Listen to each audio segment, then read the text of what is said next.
కాకినాడలో జనసేన ఎంపీ ఉదయ్ శ్రీనివాస్ సినీ నటుడు ప్రకాష్ రాజ్పై తీవ్ర వ్యాఖ్యలు చేశారు.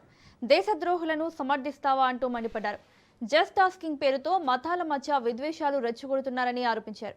సినిమాల్లో అవకాశాలు లేకపోవడంతో చౌకబారు రాజకీయ విమర్శలు చేస్తున్నారని విమర్శించారు.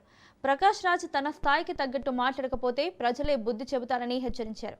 అలాగే వైసీపీ పాలనలో జరిగిన అన్యాయాలపై ఏనాడైనా ప్రశ్నించారా అని నిలదీశారు.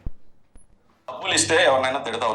నువ్వు ఎదవ అని ఇండస్ట్రీ అంతా తెలియడం వల్ల సినిమా ఛాన్సులు తగ్గిపోయినాయి. ఇప్పుడు నీ బ్రతుకు తెరువు కోసం ఇంకో దుర్మార్గమైన మార్గాన్ని ఎంచుకుని ఈ వైసీపీ వాళ్ళు ఎవరన్నా తిడితే పదవులు ఇస్తున్నారు, డబ్బులు ఇస్తున్నారు అంటే మా అధినేత పవన్ కళ్యాణ్ గారి మీద పట్టడం అంతే కదరా. నీకు తెలిసింది ఇంకోటి ఏదైనా తెలుసా? నువ్వు సమాజానికి దేనికి పుట్టావని మన ఇంటర్వ్యూ చూశాను. ఆ ఇంటర్వ్యూలు ఏంటి? నదులు ఒడ్డున కూర్చుంటాను, వర్షాన్ని ప్రేమిస్తాను, అడవుల్ని నేను జాగ్రత్తగా చూసుకుంటాను అని ఆమె నేచర్స్ మ్యాన్ అన్నాం. మా అధినేత పవన్ కళ్యాణ్ గారు ఆంధ్రప్రదేశ్ రాష్ట్రంలోకి ఫారెస్ట్ అండ్ ఎన్విరాన్మెంటల్ మినిస్టర్ అయిన తర్వాత ఆయన చేసిన వర్క్స్ ఏంటో తెలుసా? అసలు నీకు ఒక గ్రామాన్ని 28వ స్థానం నుంచి మొదటి స్థానానికి ఎలా తెచ్చారో తెలుసా? ఒక ఫారెస్ట్ ని ఎలా కాపాడుతున్నారో తెలుసా?